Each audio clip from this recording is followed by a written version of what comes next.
s'est donné, mon Dieu s'est donné. je ne peux imaginer combien ça coûterait. À la croix, il a pris ma place. mon Dieu s'est donné. il a pris ma place, Il a pris ma place.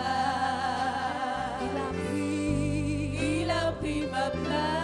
oh Jésus a pris ma place, Il a pris ma place. oh oui, Il a pris.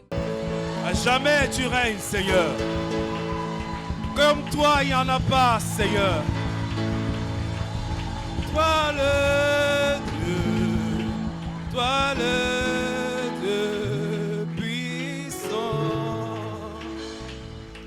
Alléluia. Toi le Dieu, Toi le Dieu tout-puissant. Alléluia. Gloire à Jésus. On peut s'asseoir.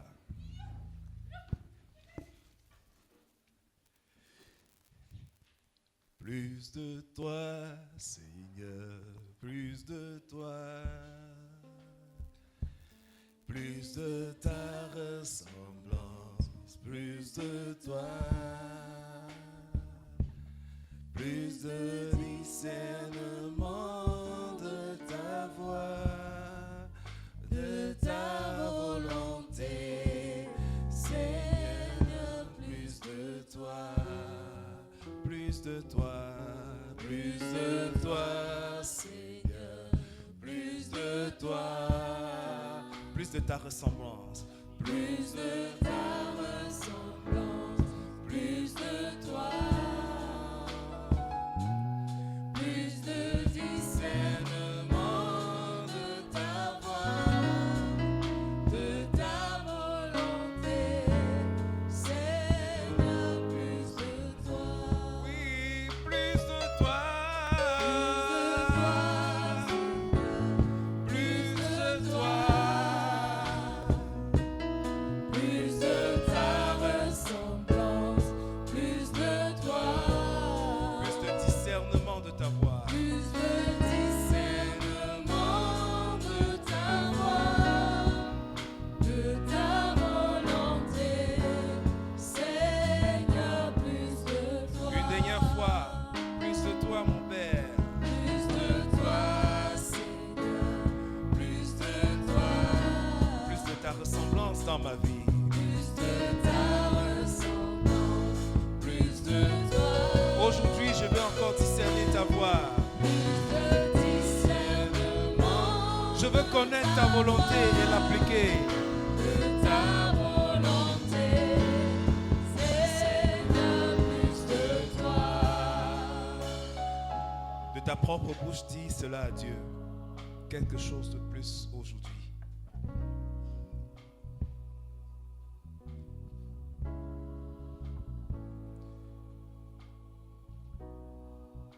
Merci Seigneur pour le privilège. En aucun cas et jamais je le mériterai, Seigneur. Merci pour le privilège. Me voici, Seigneur. Bah, nous t'écoutons tous au nom de Jésus. Amen. Rebonjour. Aujourd'hui, nous allons parler de Marthe et Marie. J'ai voulu m'essayer à parler de Marthe et Marie pour deux raisons. Et je pense que c'est le Saint-Esprit qui nous a guidés là-dessus. C'est que premièrement, dans ma propre formation, il ne faut pas que je le cache, on nous a enseigné, n'est-ce pas, les différents types de prédications. Et je me suis dit simplement, et je pense vraiment que c'est le Saint-Esprit qu'il fallait que je travaille dans ce sens-là. C'est de manière personnelle, mais je préfère partager avec nous. Prêcher sur un texte, parce que dans ma propre façon de faire, je préfère toujours des thèmes. Mais aujourd'hui, on va rester dans un texte. Amen. Pour en tirer la graisse, le lait, le miel. Amen. On va en tirer la substance. La deuxième raison, c'est que c'est toujours bon de revoir, de revisiter les textes. Je partageais avec les uns et les autres une fois, je leur disais que nous connaissons beaucoup les Écritures, mais nous ne connaissons pas Jésus. Nous connaissons beaucoup les Écritures, mais la connaissance de Jésus parfois nous manque. Dès qu'on te donne un texte, à peine on a commencé à dire Dieu a tant aimé le monde que tout le monde peut dire, n'est-ce pas? Hein? Qu'il a donné son Fils unique, etc. Mais est-ce que vous savez qu'on peut méditer sur ce texte-là, sur Dieu a tant aimé le monde pendant 1 an et on ne se fatigue pas d'en sortir la graisse? Amen. Donc j'ai pensé que c'était bon de revisiter ce texte parce que la plupart d'entre nous savent que la leçon, c'est quoi? C'est que Marie a choisi la bonne part. Dès qu'on te parle de Marthe et Marie, tout le monde sait. Je me trompe? Que Marie a choisi. Mais qu'est-ce que ça veut dire alors? Hein? Qu'est-ce que ça veut dire? On sait seulement que quand on parle de Marthe et Marie, Marie a choisi la bonne part. Et c'est comme ça des clichés qu'on a dans notre esprit. On croit souvent avoir reçu des leçons réelles, mais qui n'ont aucune application dans nos vies. Aucune application. Mais on sait seulement. On sait qu'il a tant aimé le monde, qu'il a donné son Fils unique. Quelle implication dans ma vie? Je n'en sais rien. Mais il a donné son Fils unique.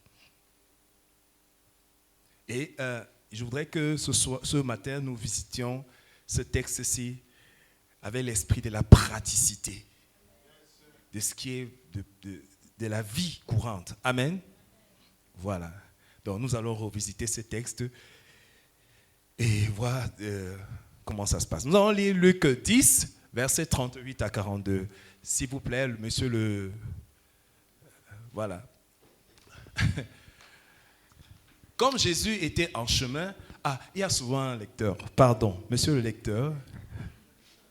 Comme Jésus était en chemin avec ses disciples, il entra dans un village et une femme nommée Marthe le reçut dans sa maison. Elle avait une sœur nommée Marie qui, s'étant assise aux pieds du Seigneur, écoutait sa parole. Marthe, occupée à divers soins domestiques, survint et dit, « Seigneur, cela ne te fait-il rien que ma sœur me laisse seule pour servir? Dis-lui donc de m'aider. » Le Seigneur lui répondit, « Marthe, Marthe, tu t'inquiètes et tu t'agites pour beaucoup de choses. Une seule chose est nécessaire. Marie a choisi la bonne part qui ne lui sera point ôtée. » Amen. Amen. Amen. Marie a choisi, c'est toujours ça, comme je le disais, qu'on retient. Hein? Même toute l'histoire, je ne suis pas sûr que quelqu'un est prêt de la raconter. Mais on va aller pas à pas, on va vivre l'histoire ensemble. Amen. On va aller vivre l'histoire ensemble. L'histoire commence, on peut lire le verset 38, on recommence, par Jésus qui est en action. Il sort d'une conversation avec un homme qui a voulu le piéger. Et la question qu'il lui demandait, c'est qu'est-ce que c'est que mon prochain? Et la leçon que Jésus va lui donner, c'est que ton prochain n'est pas très loin de toi. Il est juste là. Hein? En général, on ne discerne pas qui est notre prochain parce que notre cœur est serré. Ce n'est pas qu'il n'y a pas de prochain. Le prochain est proche. Amen.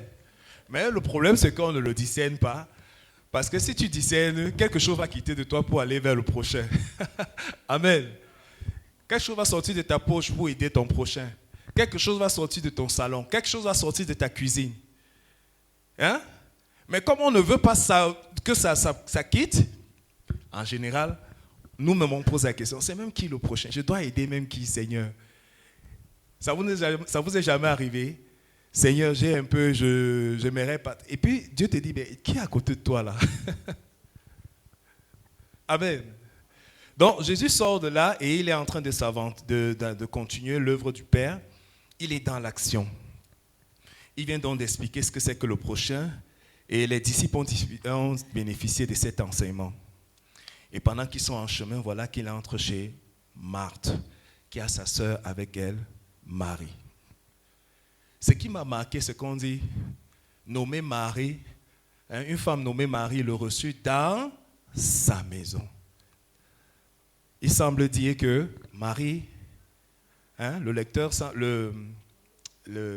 l'évangéliste ou bien l'orateur semble dire que Marthe a une maison. Donc, Marthe a une certaine psychologie, une certaine façon de faire. Et j'aimerais que nous voyons un peu les profils. Je me suis essayé à ça, mais nous allons faire cet exercice ensemble. Que nous voyons le profil psychologique de ces deux sœurs. Elles sont très différentes. Amen. Vous êtes d'accord avec moi? On peut y aller ensemble? On va lire certains textes qui vont nous permettre de tirer quelque chose de leur façon d'être. Parce que Dieu a quelque chose à nous enseigner par rapport à ça. Alors, on va projeter Jean 11, les versets 20, 28, 39, et puis Jean 12, verset 2. S'il te plaît. Jean 11, 20. Lorsque Marthe apprit que Jésus arrivait, elle alla au-devant de lui, tandis que Marie se tenait assise à la maison. Deux caractères différents, n'est-ce pas? Marie est toujours dans la maison. Marie est toujours dans la maison. Marie est avec des gens. On continue. Ayant ainsi parlé, elle s'en alla. Puis elle appela secrètement Marie, sa sœur. Elle n'a pas crié « Marie, Marie, viens vite, le maître est là !» Elle a appelé secrètement. Elle a appelé quelqu'un. Va dire à Marie que le maître est ici. Ou bien elle est allée elle-même. Mais peu importe, elle n'est pas très publique. Elle a une certaine façon de faire. Amen. Amen. On continue. Mais on précise que c'est sa sœur. Elle est très attachée. On continue. Jésus dit, ôtez la pierre. Marthe, la sœur du mort, lui dit, Seigneur, il sent déjà. Amen. On a déjà parlé de ce texte-ci. N'est-ce pas? On a dit, je me souviens de cette prédication, parce que le prédicateur, c'est celui qui prêche aujourd'hui. On avait dit que Marie a la foi, mais elle a la foi futuriste. Elle croit que Jésus est vraiment la résurrection et la vie. Mais sa part de croyance est futuriste. C'est toujours une foi procrastinatrice. Elle est toujours en train de voir que oui, tu as la résurrection et la vie, mais ce n'est pas maintenant que tu vas le ressusciter. Elle avait même déjà dit ça. Il va ressusciter au jour où tu reviendras. Au jour des, je ne sais plus trop bien, mais il ressuscitera plus tard. Il ressuscitera plus tard. Donc ici, ce n'est pas qu'elle est dubitative, mais c'est que sa foi n'est pas axée sur le présent. Sa foi, ce sera toujours. Ce sera toujours. Il y a quelqu'un qui pense souvent comme ça ici, là. Et il faut qu'il soit affranchi. Amen. Quand je serai, mais tu l'es déjà. Amen. Ce n'est pas parce qu'on ne voit pas. Tu l'es déjà. Amen. On continue. Là, on lui fit un souper. Marthe servait et Lazare était un de ceux qui se trouvaient à table avec lui. On a fait le repas et Marthe servait. On fait le souper et Marthe servait. On ne dit rien de Marie. En matière de service, là, Marie n'est pas trop... Il y a deux sœurs et un frère. Mais c'est toujours Marthe qui sert. Même dans notre péricope d'aujourd'hui, c'est Marthe qui sert. Amen. Voyons un peu pour Marie. Jean 11, verset 2, verset 29, 31 et 32. Ce sont des morceaux choisis. Mais en réalité, il faut faire toute la lecture pour avoir une vue globale. Compte tenu du temps, on va juste parcourir ces quelques versets. C'était cette Marie qui oignit de parfum le Seigneur et qui lui essuya les pieds avec ses cheveux. Et c'était son frère Lazare qui était malade. Et c'était son frère Lazare qui était malade. Marie, c'est celle qui a fait quoi? Oint. Qui a oint. Ok? Les pieds de Jésus. Marie aime toucher. Elle a oint. Elle aime le contact. Elle aurait pu prendre le parfum et dire, ça c'est pour toi, grand Jésus. Non, elle a dit non, ce n'est pas assez. Et elle aime, on remarque aussi qu'elle aime les pieds de Jésus. Hein? S'il y a une partie du corps de Jésus qu'elle aime bien, ce sont ses pieds. Amen. On continue. Dès que Marie eut entendu, elle se leva promptement et alla vers lui. Dès qu'elle a entendu que Jésus était là, paf, rapidement. Marie est au protocole, elle n'est pas dans les histoires de Jésus, paf, direct. Amen. En sorte que si c'était elle qui avait rencontré Jésus la première fois et qu'elle devait faire signe à sa sœur Marthe, ça devait être différent. Ça devait être Marthe, viens vite. Tu es où, viens. Amen. Intéressant, non? On continue. Les Juifs, s'il te plaît. Les Juifs qui étaient avec Marie dans la maison et qui la consolaient, l'ayant vue se lever promptement et sortir, la suivirent disant, elle va au sépulcre pour y pleurer. Telle qu'on la connaissait, elle aimait pleurer. Hein? Dès qu'on a vu Marthe sortir, on n'a rien dit. Mais dès qu'on voit Marie sortir, non, la maman là va encore lancer un autre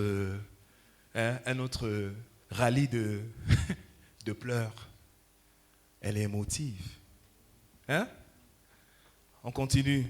C'est ce que les gens voyaient d'elle. Hein? Dès qu'on la voit, elle va aller pleurer. Par contre, quand Marthe, lors du décès, sortait, c'était toujours pour les affaires. Est-ce que le cercueil, je parle à la manière d'aujourd'hui, est-ce que le cercueil, il y a toujours comme ça dans un deuil. Il y a un qui est toujours au fouet au moulin et l'autre est en train de pleurer tranquillement. Hein? On dit, tu ne prends pas, non, laissez-moi pleurer d'abord mon corps, ma personne. Pendant ce temps, il y a un partenaire ou bien quelqu'un dans la famille qui est en train de s'occuper de tout. Je parle à quelqu'un. Amen. Lorsque Marie fut arrivée là où était Jésus et qu'elle le vit, elle tomba à ses pieds et lui dit, Seigneur, si tu eusses été ici, mon frère ne serait pas mort. C'est ici, c'est elle qui a induit Jésus dans les pleurs.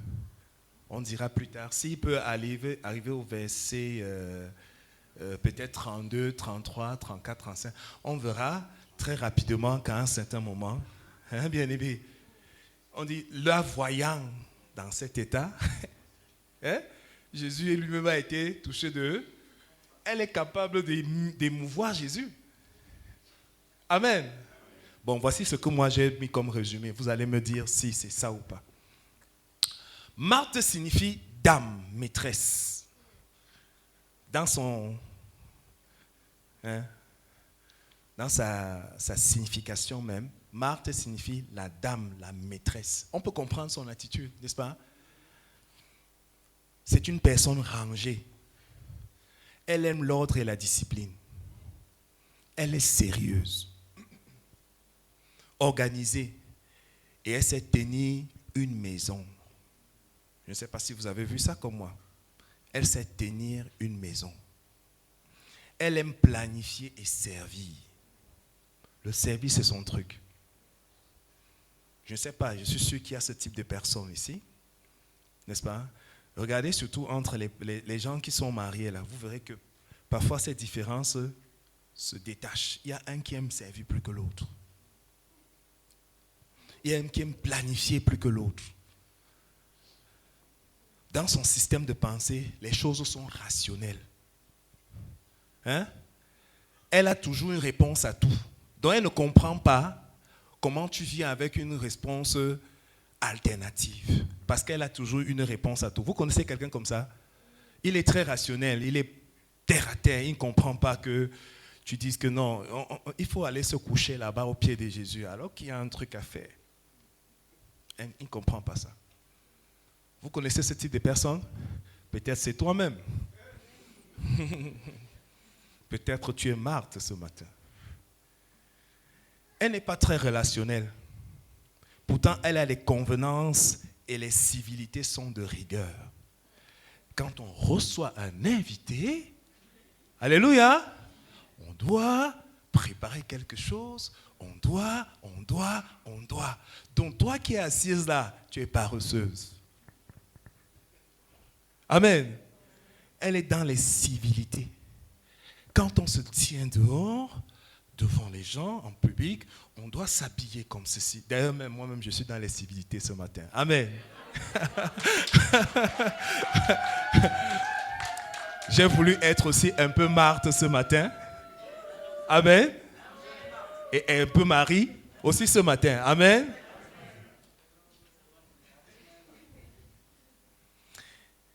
Elle aime avoir solution à tout. Je ne sais pas si vous ne connaissez pas quelqu'un comme ça. Dès que vous avez un problème, sa tête est déjà en train de tourner. Avant même que le problème ne soit, c'est quelqu'un qui marche déjà avec un sac de solutions. Hein? Amen. Il marche avec un sac de solutions. Et ce type de personne dont Marthe n'a pas trop besoin d'être proche de Jésus parce qu'elle a déjà ses solutions. Amen. Elle a déjà ses solutions. Dans les couples, regardez. Alléluia. Avec vos amis, regardez. Vous n'avez pas déjà été exaspéré par cet ami-là. Vous venez lui poser un problème, un souci très fort. Vous avez besoin d'être porté. Vous avez juste besoin d'entendre du courage. Le Seigneur est avec toi. La personne vous sort une philosophie terrible et puissante, accompagnée de durs versets bibliques. Alors que tout ce que vous vouliez seulement entendre, c'est du courage. Hein? Il y a toujours un costaud verset là qui est gardé quelque part, prêt à te bombarder ça, alors que tout ce que tu veux, c'est du courage. Hein? Et la personne pense que c'est souvent ça qui est très spirituel, d'avoir toutes les réponses. La personne n'écoute pas beaucoup. Puisqu'elle n'est pas au pied de Jésus, elle est en train de tourner. Mais elle a déjà ses réponses. Et c'est que s'il y a Jésus, il faut servir. Amen. Elle est donc réfléchie, ça tourne dans la tête, constamment, le moteur intellectuel est constamment en train de tourner, et elle est réaliste. Amen. Amen. Ça, c'est ce que je pense de Marthe. Hein? On me donne une note de combien? Sur 20. Amen. J'ai mes 19. C'est une prof? Elle est prof? Ah, d'accord. Peut-être. Ok. Marie signifie rébellion, obstination.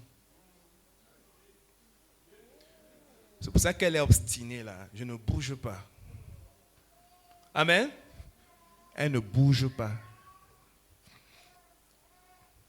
Elle est obstinée. C'est ce que ça signifie. Elle est très relationnelle. Amen. On l'a vu. Elle est très relationnelle. Elle aime le contact avec les gens. Elle aime aller vers. Elle aime ce type de contact. Et elle est même tactile. Vous connaissez des personnes tactiles, non? Qui ne peuvent pas marcher avec vous sans vous toucher un peu, sans mettre, sans... Hein? Quand vous êtes jeune et que vous avez avec vous ce type de personne, vous êtes parfois gêné si vous êtes enfant de Dieu. Et si vous êtes même naturellement tactile, surtout si vous êtes une femme, faites très attention. Parce que parfois le message ne passe pas très bien dans la tête de celui à qui vous parlez là. Hein? Elle est sensible, mais elle est aussi sacrificielle. Amen. Elle sait prendre ce qui a de la valeur pour verser aux pieds de Jésus. Elle sait prendre de son temps pour donner à Jésus. Amen. On va voir à la suite que le temps que vous voyez là, c'est l'une des denrées les plus précieuses que Dieu nous a données. En réalité, vous voyez Marie assise là comme ça, elle ne semble rien faire. Elle est en train de sacrifier la chose la plus importante de sa vie, son temps pour Jésus. Amen. Amen. Elle est en train de donner quelque chose de très important. Le temps. Elle sait se sacrifier. Elle est émotive et attachante. Elle s'intéresse beaucoup aux choses de Dieu. Elle s'intéresse à la parole de Dieu. Vous connaissez quelqu'un comme ça? Hein? Vous lui parlez, c'est seulement Jésus, Jésus, Jésus. On ne comprend pas pourquoi il n'est pas très pratique, mais il est très spirituel. Amen. Tout ce qu'il dit est spirituel. Ça se réfère à Jésus et à la Bible. Elle est respectueuse et plutôt révérencieuse. Elle aime adorer. Il y a du riz du côté du groupe du groupe musical, de musique. Elle s'est donné du temps à Dieu. Son amour est profond. Elle est idéaliste et elle a du mal à concrétiser les choses dans le monde. Elle préfère aller se cacher plutôt de concrétiser. Vous connaissez quelqu'un comme ça? Vous connaissez quelqu'un comme ça? Pour lui, c'est plus Dieu, Dieu et moins du monde. C'est comme si quand elle s'éloigne des choses de Dieu, elle est un peu perdue, un peu disparate, un peu... Elle cherche les directives pour avancer et sait attendre pour les recevoir. Elle n'a pas toujours toutes les solutions. Donc, Marie, c'est quelqu'un... faut-il recevoir Jésus ou pas? Bon, moi, je m'en vais demander à Jésus. Je me mets sous ses pieds. Même à Jésus, là, on demande encore. Sa référence, c'est Jésus. Amen.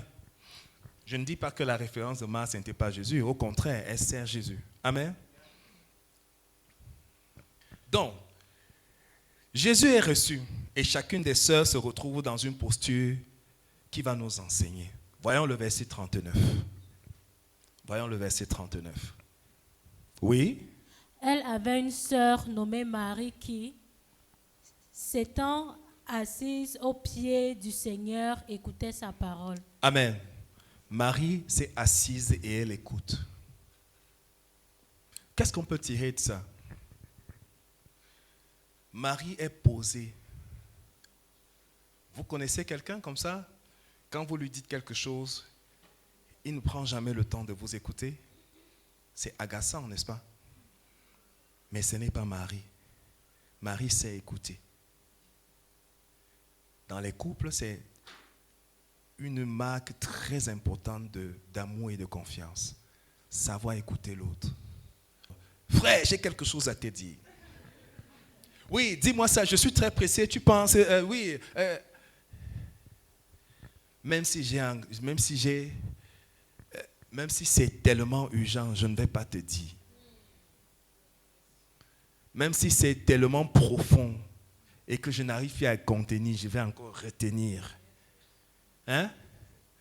Vous avez vu la rime? Si je n'arrive pas à contenir, je vais retenir. Amen. Et ça, c'est très important, la capacité à écouter. Je l'ai déjà dit ici et je répète, écouter est un don. Amen. Être capable d'écouter est un don. Si tu écoutes parce que tu cherches déjà la réponse, avant qu'on ait terminé la phrase, tu as déjà la réponse, tu n'as pas écouté. Pas du tout. Amen. Et dans la plupart du temps, nous écoutons les autres parce que nous avons déjà quelque chose à dire. Et on laisse seulement parler parce que, écoute, parle. Il ne faut pas qu'on dise que je ne sais pas écouter. Et ça devient juste de l'apparence. Mais ce qu'on avait déjà prévu de dire là, quoi que ce soit que tu dises, je vais dire ça. Tu penses que tu as écouté? Tu n'as pas écouté. Amen. Tu n'as pas écouté. On a besoin de se repentir. Amen. Verset 40. Verset 40.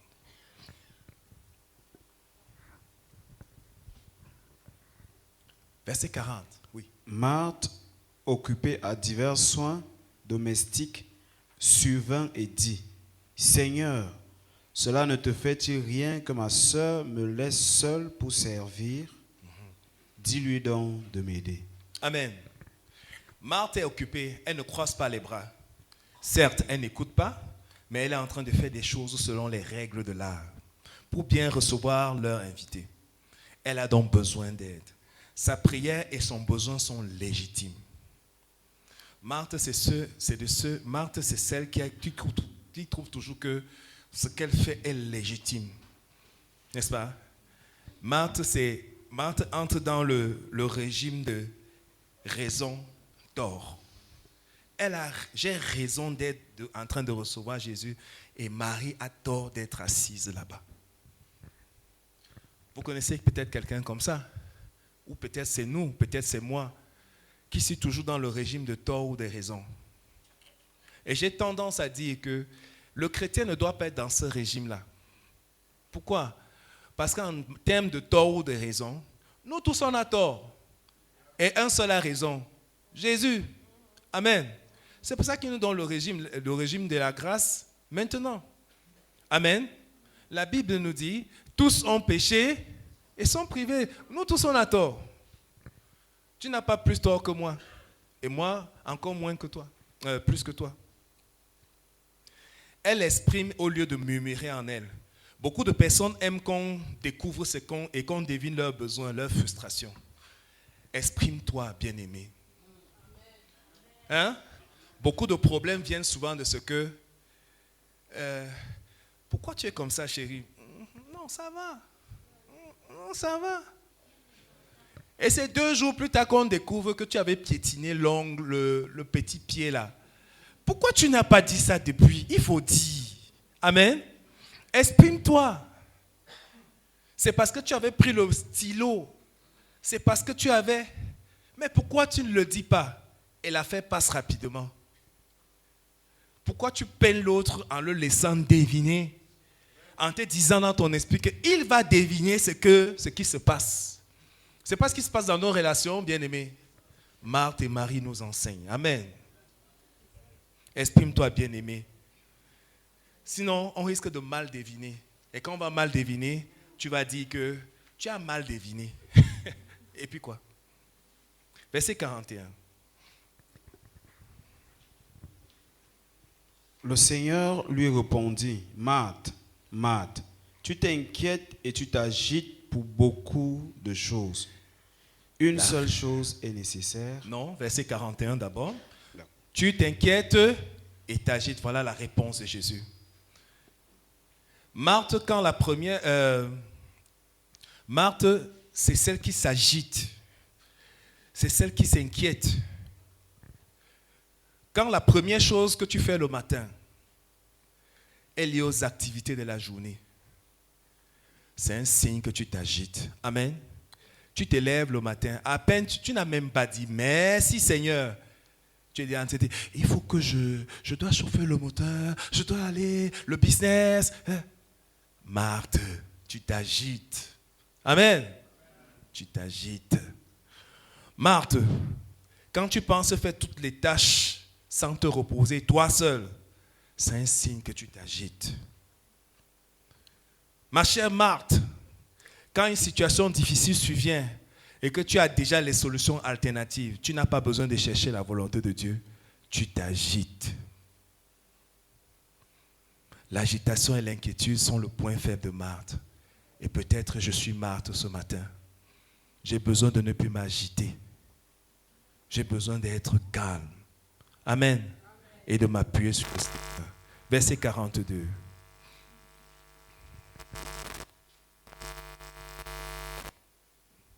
Verset 42, s'il te plaît.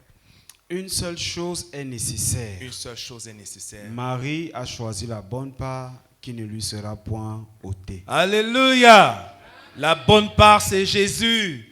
Marie a choisi Jésus. Alléluia. Choisir la bonne part, c'est prioriser Jésus. C'est mettre Jésus en premier lieu. Amen. Est-ce que je mets Jésus-Christ en premier lieu? Est-ce que je le mets en premier lieu? Bien-aimés, que nous enseignent donc Marthe et Marie? Que nous enseignent Marthe et Marie?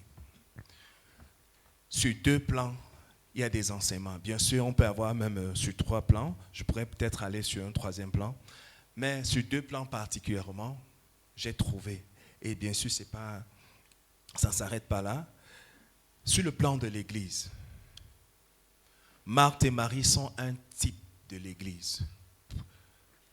L'Église sur terre et l'Église au ciel. Amen. Marthe, c'est l'Église sur terre en train de travailler pour le Seigneur. Alléluia. Marie, c'est l'Église au ciel dans l'adoration avec Jésus. Amen.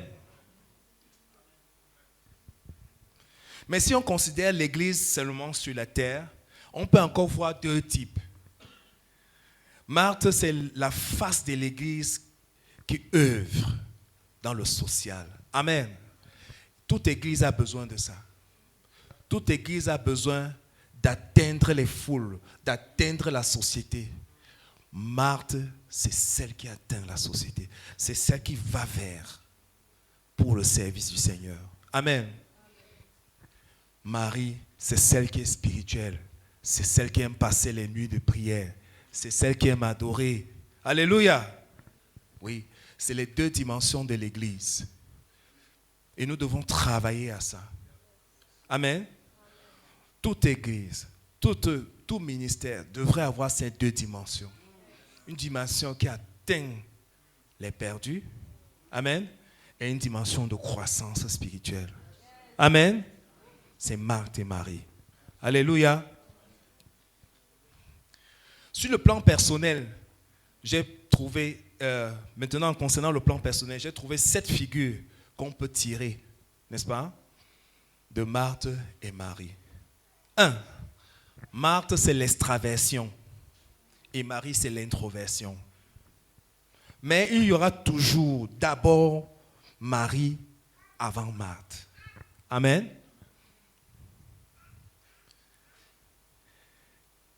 Je prends des exemples. L'Église doit prendre, je vous en prie, doit d'abord démontrer la puissance de Dieu, n'est-ce pas? Mais doit aussi rester calme et tranquille et s'interroger. Amen. Une Église qui grandit, c'est une Église qui prend du temps pour manifester les dons de Dieu, pour attirer la foule, pour transformer les vies. Ça, c'est du Marthe.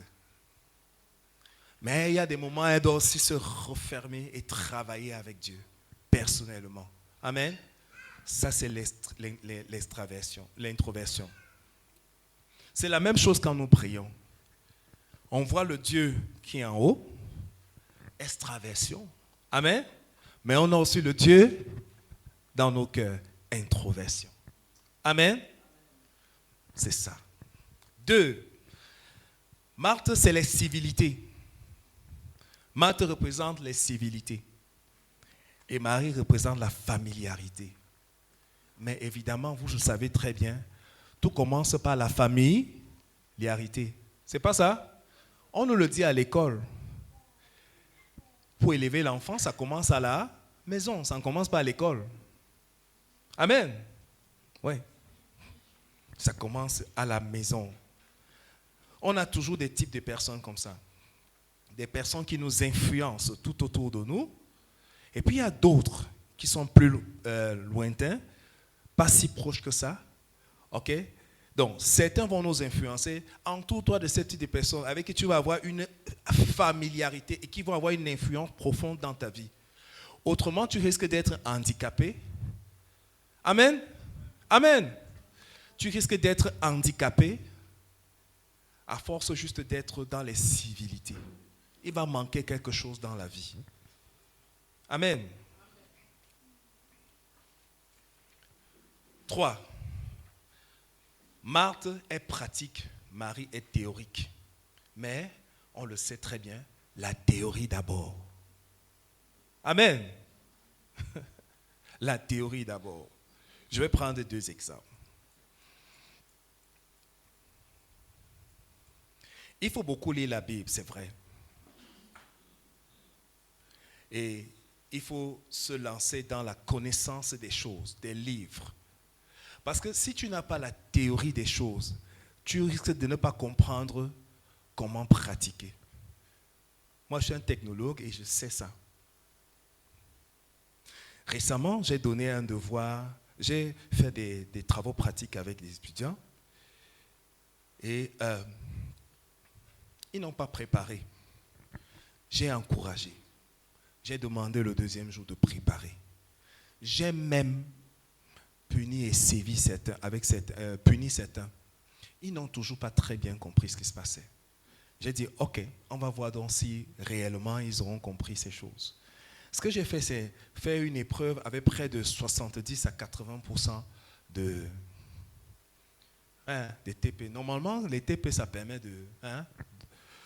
quand tu as une épreuve où il y a les TP, ça devrait marcher. Ça va vous surprendre, mais une de ces étudiants est dans cette salle. Je ne veux pas citer son nom. Donc, elle peut attester ce que je dis. Et près de 30% seulement ont réussi. Parce qu'ils n'ont pas compris la théorie. Vous comprenez? Se retrouver en train de faire juste parce qu'on fait, c'est très dangereux. Et c'est la même chose avec nos expériences spirituelles. C'est pour ça qu'avant l'expérience, c'est bien de lire la Bible. Pour mieux comprendre. Je ne dis pas que Dieu ne peut pas faire, il est over protocole. Ok? Mais c'est toujours important d'avoir.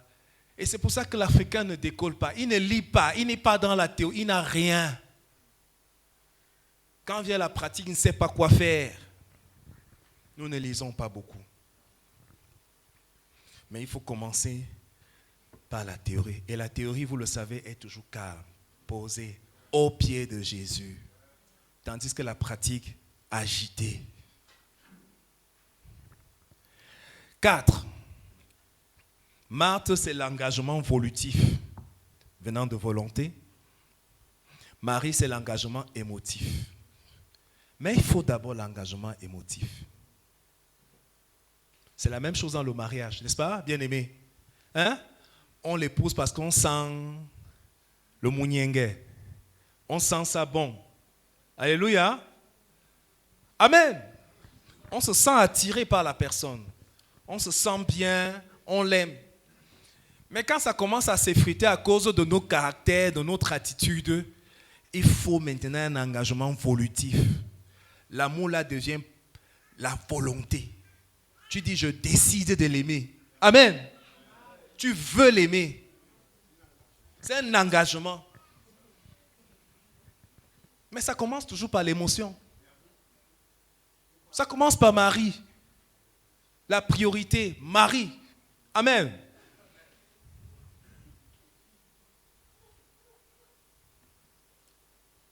C'est la même chose dans nos prières. Il nous arrive parfois de pleurer devant le Seigneur et on s'arrête là. C'est ce qui est arrivé à qui? Celle qui a la mère de Samuel. Anne.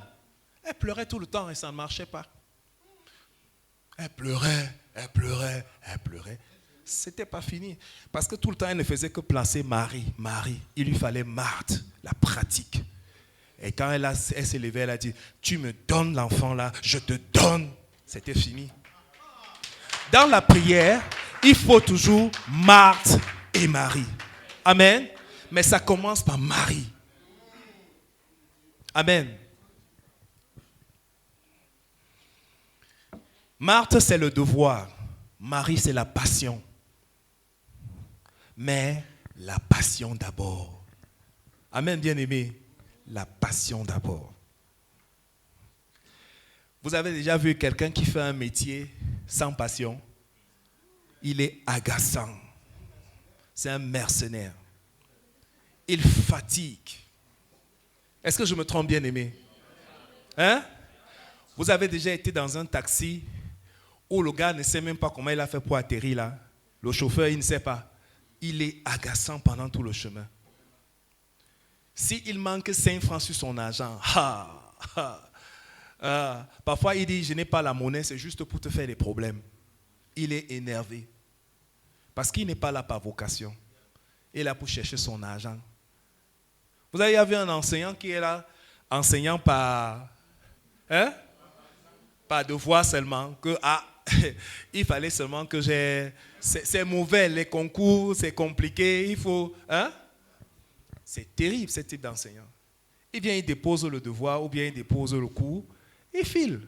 Ou bien quand il a fait ses 2 minutes avec vous, bon, vous savez déjà, mais la prochaine fois, exercice 15. Vous n'avez rien compris, mais il est là dans l'exercice 15. Est-ce que je mens, bien-aimé? la passion d'abord. Amen. Et si quelqu'un a ce problème de vocation, il a besoin d'aller dire à Dieu, je ne me sens pas à l'aise dans ceci. Et j'ai besoin de faire ce que tu as prévu pour moi. Parce que quand Dieu a prévu, il y a mis la passion. Tu aimes ce que tu fais. Tu aimes. Amen. Et tu ne peux pas faire non plus. Un devoir sans passion ne donne pas. Mais quand tu n'es que passionné sans aucun devoir, tu risques aussi de foirer. Amen. Oui. Je reviens encore dans les couples, dans les relations interpersonnelles.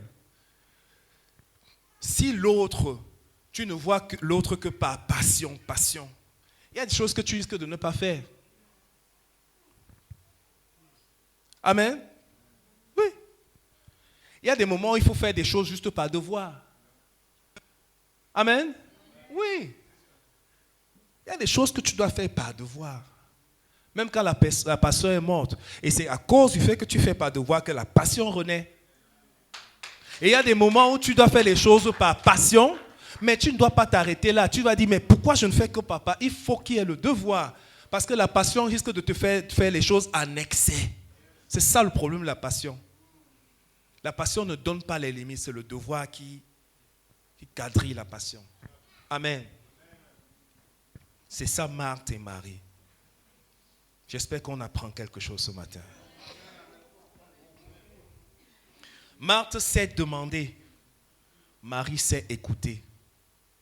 Mais il faut d'abord écouter avant de demander. Amen. Il faut d'abord écouter. Toutes ces choses-ci, ce sont des choses que vous voyez dans l'histoire. Je ne suis pas en train de raconter des cracks. Je n'ai pas ramassé ça ailleurs. C'est le Saint-Esprit. Marie sait écouter, mais il faut d'abord écouter. C'est pourquoi dans nos prières, nous ne sommes pas parfois exaucés. Parce que Dieu t'a donné le sujet pour ta vie, mais toi, tu as ton sujet à toi. Ce n'est pas vrai? On a écouté de l'homme de Dieu, le grand homme de Dieu. Ici, on avait vu le cycle de la prière. Le cycle de la prière commence par Dieu, ça finit par Dieu. Ce n'est pas que ça commence par toi, ça finit par Dieu. C'est faux. Et donc, parfois, le sujet vient de là. Tu n'as pas cette sensibilité, tu n'as pas écouté. Mais tu es en train de dire, je veux. Et puis, tu n'es pas exaucé. Pourquoi? Parce qu'il faut d'abord écouter avant de demander. Mais tu auras toujours besoin d'être à un moment Marie, et puis à un autre moment, Marthe. La priorité, dit Jésus, c'est elle a choisi d'abord la bonne part. Elle a choisi de me prioriser. Amen. 7. Le dernier, Marthe, c'est la forme. Marie, c'est le fond.